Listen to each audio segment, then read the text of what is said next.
The ordinary historical mystery is at least so far clear that one or other of two solutions must be right, if we only knew which. There is reason and human nature at the back of these puzzles. But at the back of the Camden mystery, there is not a glimmer of reason or of sane human nature except on one hypothesis. The occurrences are, to all appearance, motiveless as the events in a feverish dream. The whole matter is dark and mysterious. So says the author of A True and Perfect Account of the Examination, Confession, Trial and Execution of Joan Perry and her two sons, John and Richard Perry, for the supposed murder of Will Harrison, gentlemen, being one of the most remarkable occurrences which hath happened in the memory of man. The writer, Sir Thomas Overbury, was the Justice of the Peace who acted as judge in the case of Harrison's disappearance. To come to the story, in 1660 William Harrison was steward to the Viscountess Camden in Chipping, Camden, Gloucestershire, a single-streeted town among the Cotswold Hills. The lady did not live in Camden House, whose owner burned it in the Great Rebellion to spite the rebels. Harrison inhabited a portion of the building which had escaped destruction. He had been for 50 years a servant of the Hickerses and Camdens. His age was 70, he was married and had offspring, including Edward, his eldest son. On a market day in 1659, Mr. Harrison's house was broken into at high noon while he and his whole family were in church. A ladder had been placed against the wall, the bars of a window on the second story had been wrenched away with a ploughshare, and £140 of Lady Camden's money were stolen. The robber was never discovered, a curious fact in a small and lonely village. At all events, in quiet Camden, adventures obviously occurred to the unadventurous. They culminated in the following year, on August 16, 1660. Harrison left his house in the morning and walked the 2 miles to Charingworth to collect his lady's rents. The autumn day closed in, and between 8 and 9 o'clock old Mistress Harrison sent the servant, John Perry, to meet his master on the way home. In the morning, Edward went out and met Perry returning alone.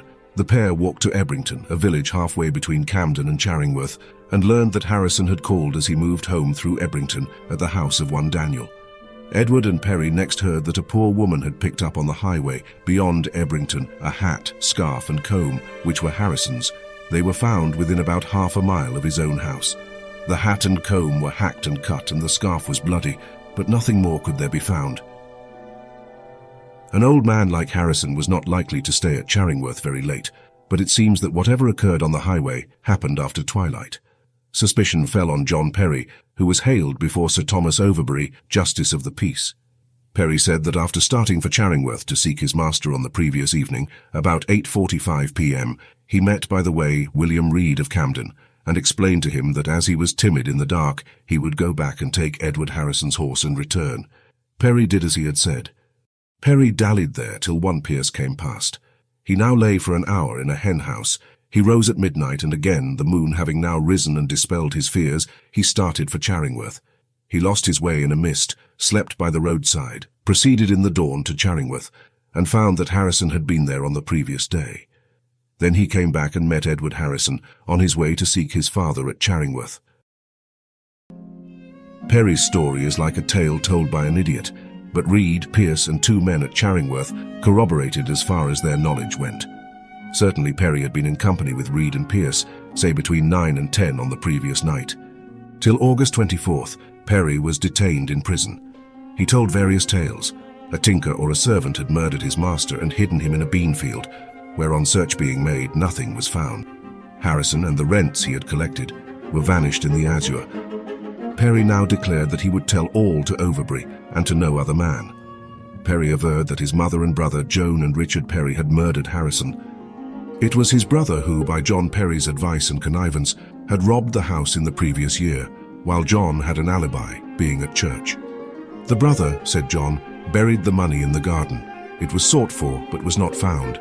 His story of the 2 men in white who had previously attacked him in the garden was a lie, he said. Perry was conspicuously crazy. He went on with his fables. His mother and brother had often asked him to tell them when his master went to collect rents. He had done so after Harrison started for Charingworth on the morning of August 16th.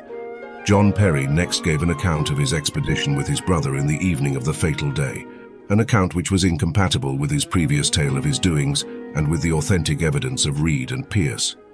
He declared that Richard Perry and he had dogged Harrison as he came home at night into Lady Camden's grounds.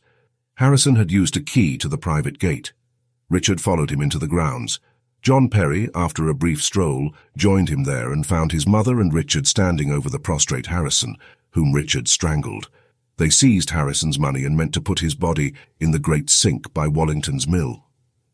John Perry left them and knew not whether the body was actually thrown into the sink. In fact, nothing was found in the sink.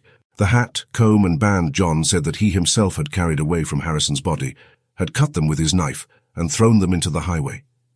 Whence the blood on the band came, he neglected to say.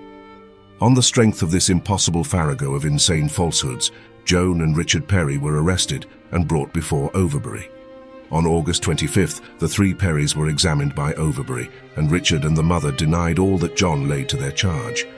The assizes were held in September, and the Perrys were indicted both for the robbery in 1659 and the murder in 1660.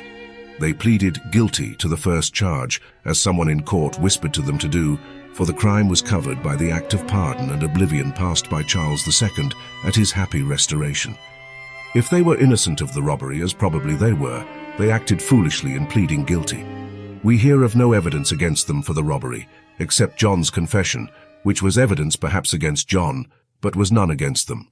They thus damaged their case, for if they were really guilty of the robbery from Harrison's house, they were the most likely people in the neighborhood to have robbed him again and murdered him. On the charge of murder, they were not tried in September. Sir Christopher Turner would not proceed because the body of Harrison was not found. At the spring assizes in 1661, Sir Hyde, less legal than Sir Christopher Turner, did try the Perrys on the charge of murder.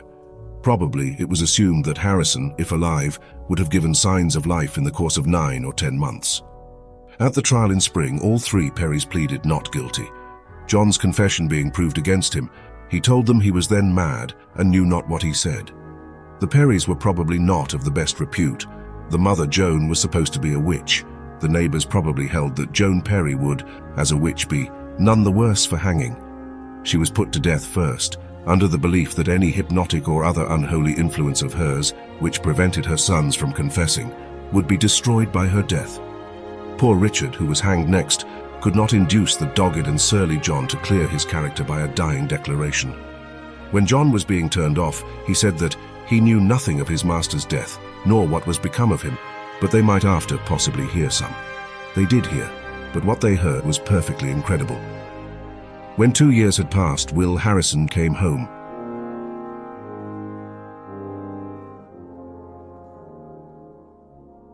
Where had the old man been? He explained in a letter to Sir Thomas Overbury, but his tale is as hard to believe as that of John Perry. He states that he left his house in the afternoon of Thursday, August 16th, 1660. He went to Charingworth to collect rents. Harrison then walked homeward, and near Ebrington there met me one horseman who said, "Art thou there?" Afraid of being ridden over, Harrison struck the horse on the nose, and the rider with a sword struck at him and stabbed him in the side. 2 other horsemen here came up. One of them wounded Harrison in the thigh. They did not now take his £23, but placed him behind one of them on horseback, handcuffed him, and threw a great cloak over him. In the night, they took Harrison's money and tumbled me down a stone pit. In an hour they dragged him out again, and he naturally asked what they wanted with him, as they had his money already. On Saturday they rode all day to a house where they slept, and on Sunday they brought Harrison to Deal and laid him down on the ground. This was about 3 in the afternoon. Harrison was put on board a commercial vessel and remained in the ship for 6 weeks. We are to understand that a whole cargo of Harrisons was kidnapped and consigned captive to a vessel launched on ocean on the off chance that the captain might meet 3 Turkish rovers who would snap them up. Had a crew of kidnappers been taking captives for purposes of private fiscal policy, they would have shipped them to the Virginian plantations where Turkish galleys did not venture, and they would not have kidnapped men of 70.